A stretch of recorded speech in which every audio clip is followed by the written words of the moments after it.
안녕하세요. 김동일 목사입니다. 성경 읽기의 중요한 원리 중에 하나는 문맥을 따라 읽는 것입니다. 문맥을 벗어나면 성경을 오독하게 되고 성경의 오용은 결국 우리의 신앙을 약화시키게 됩니다. 오독과 오용의 구절들을 풀어드리는 시간, 김동일 목사의 아하 13번째 시간을 시작합니다. 오늘 말씀은 히브리서 10장 22절부터 25절 말씀입니다. 우리가 마음의 뿌림을 받아 양심의 악을 깨닫고 몸을 맑은 물로 씻었으니 참 마음과 온전한 믿음으로 하나님께 나아가자. 또 약속하신 이는 믿으시니 우리가 믿는 도리의 소망을 움직이지 말고 굳게 잡아 서로 돌아봐 사랑과 선행을 격려하며 모이기를 패하는 어떤 사람들의 습관과 같이 하지 말고 오직 권하여 그날이 가까움을 볼수록 더욱 그리하자. 이 구절은 교회가 공적 예배를 강조할 때 인용하는 구절입니다. 특별히 부흥회나 특별 새벽 집회와 같은 때면 더 자주 사용됩니다. 여러분, 예배를 빠지는 습관은 나쁜 것입니다. 히브리서에서도 모이기를 패하지 말라고 말씀했습니다. 열심히 모입시다. 특히 어려운 때일수록 더욱 열심히 예배당에 모여야 합니다. 기도해야 합니다. 코로나19로 인해 예배 모임이 1년 이상 제한되고 있습니다. 앞으로 이런 상황이 풀리게 될 때 아마도 이 구절은 더 많이 강조될 것입니다.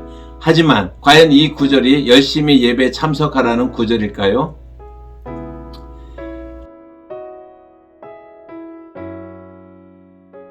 결론을 먼저 말씀드리면 25절에 모이기를 패하는 어떤 사람들의 습관과 같이 하지 말라 해서 패하다라는 말씀은 예배 출석하는 것을 의미하는 것이 아니라 신앙을 떠나는 것을 의미합니다. 이제 좀 차분하게 본문의 문맥을 살펴봅시다. 히브리서 특히 10장과 11장의 이해를 위한 핵심 단어는 핍박입니다. 가해자들은 예루살렘 교회를 흩어버리고 끈질기게 기독교인을 저주하고 고발했던 유대인들일 수도 있고 네로 황제를 비롯한 로마 제국에 의한 핍박일 수도 있습니다. 아무튼 이러한 핍박에 의해 믿음이 흔들리는 기독교인들이 생겨난 것입니다. 여기서 질문을 드려볼까요? 초대교회의 핍박기에 신앙을 지키며 순교한 사람들이 많을까요? 아니면 신앙을 버리고 도망간 사람들이 많을까요? 우리는 16세기 존 폭스의 순교사에 너무나 익숙해서 초대교회의 모든 사람이 신앙을 지키다 핍박을 받고 순교를 마다하지 않은 것으로 생각하기 쉽습니다. 하지만 초대교회의 현실은 그렇지 않았습니다. 핍박의 파도 속에 목숨과 자신의 재산과 안녕을 지키기 위해 배교하고 신앙을 떠난 사람들도 많았습니다. 사도 요한의 직접 가르침을 받은 속사도였던 폴리갑의 경우 86세가 되던 해 로마 황제 마르쿠스 아우렐리우스가 기독교에 대한 대대적인 핍박을 가했습니다. 그때 서문화의 감독이었던 폴리갑은 핍박을 피해 도망갔다가 스스로 되돌아와서 체포되어 순교자가 되었습니다. 이때 폴리갑이 한 말이 유명합니다. 86년간 하나님은 나에게 어떤 것도 틀린 것을 주신 일이 없었습니다. 그런 내가 어떻게 하나님이자 나의 구원자를 못 오갈 수 있겠습니까?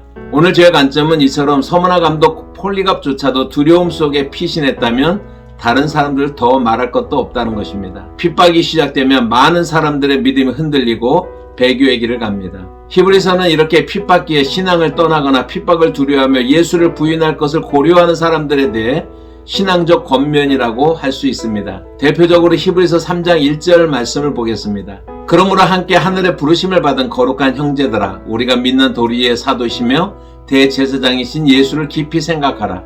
이 말씀의 의미는 이렇습니다. 형제들이여, 우리는 함께 하나님의 나라의 백성으로 살도록 하나님의 부르심을 받은 사람들입니다. 그런 우리들이 핍박이나 회유에 항복해 우리 믿음을 버릴 수 없습니다.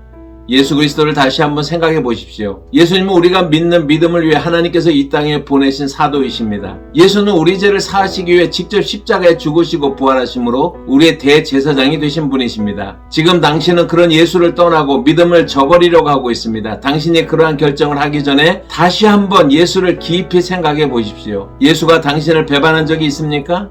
우리가 전혀 예상치 못했던 핍박을 당하고 있습니까? 예수께서 말씀하시지 않았습니까?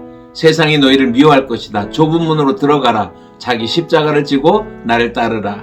이제 이런 맥락에서 히브리서 10장 22절부터 25절을 읽어봅시다. 히브리서 10장 25절 말씀에 모이기를 패하는 어떤 사람들의 습관과 같이 하지 말고 오직 권하여 그날이 가까움을 볼수록 더욱 그리하자. 여기서 모이기를 패한다는 것이 주일 예배나 수요 예배, 금요 철야 예배, 새벽 예배, 성경 공부에 빠지는 것을 의미하지 않는다는 점이 가장 중요합니다. 패한다. 엔카탈레포라고 하는 단어는 포기하다, 버리다, 뒤에 남겨두다, 저버리다의 의미가 있습니다. 여기서는 저버리다, 곧 forsake의 의미로 믿음을 떠나는 것, 배교하는 것을 의미합니다. 따라서 25절의 말씀의 의미는 이렇게 됩니다. 어떤 사람들은 예수 그리스도를 배반하고 하나님을 저버리고 신앙의 길에서 떠나는 사람들이 있는데, 여러분은 그런 배도자의 길을 가지 말고 믿음에 흔들리지 말고 어떤 핍박이 와도 예수 그리스도를 믿는 믿음 안에서 머무십시오.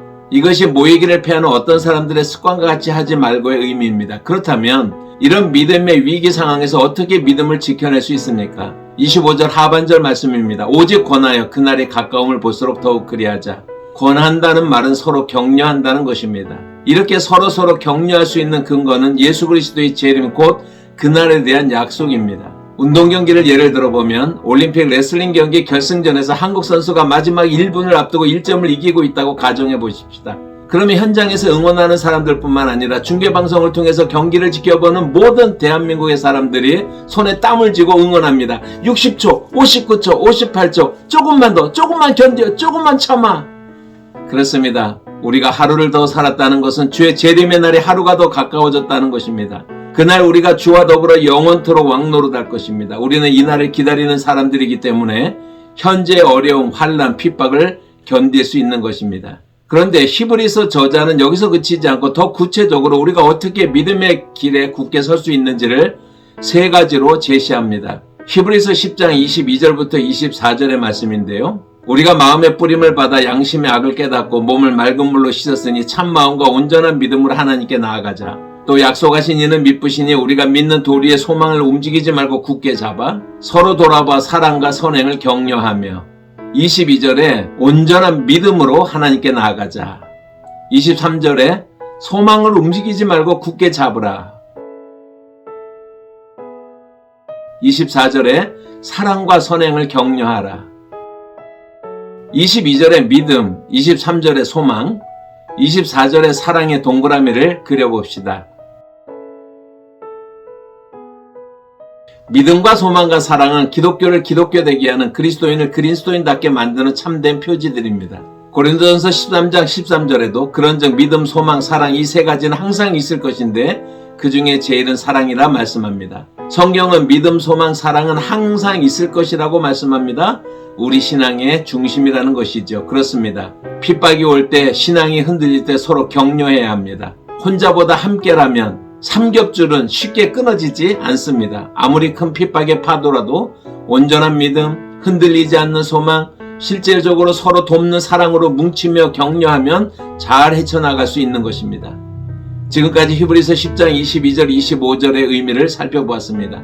이 말씀은 핍박의 시기에 많은 사람들이 고통을 견디지 못해 그리고 두려움에 사로잡혀 이미 믿음을 떠났거나 또 떠날 것을 심각하게 고려하고 있는 사람들에게 주어진 권면입니다. 그런데 우리는 이 구절을 공예배에 빠지지 말고 열심히 참석할 것을 촉구하는 용도로 사용하고 있습니다. 물론 그리스도인들이 공적 예배는 신앙의 중요한 요소입니다. 하지만 이 구절을 가지고 공적 예배의 근거로 삼는 것은 잘못된 것입니다. 사실 그동안의 한국교회는 지나치게 예배당 중심의 신앙을 강조해 왔습니다. 일주일에 몇 번 예배에 참석하는지가 신앙의 절대적 기준이 되는 것은 아닙니다. 많이 오면 많이 올수록 신앙이 좋은 것은 아닙니다. 지금은 예배당과 직장과 가정의 균형 잡힌 신앙생활을 필요로 하는 때입니다. 교회가 방향을 전환해야 할 때라는 것이지요. 감사합니다. 다음 주에는 김동일 목사의 아하 14번째 시간으로 히브리서 11장 1절 말씀 믿음은 바라는 것들의 실상이요 보지 못하는 것들의 증거라는 말씀에 대해 설명을 드리겠습니다. 오늘 이 말씀 히브리서의 배경을 잘 이해할 때 히브리서 11장 1절의 말씀도 바르게 이해될 것입니다. 감사합니다.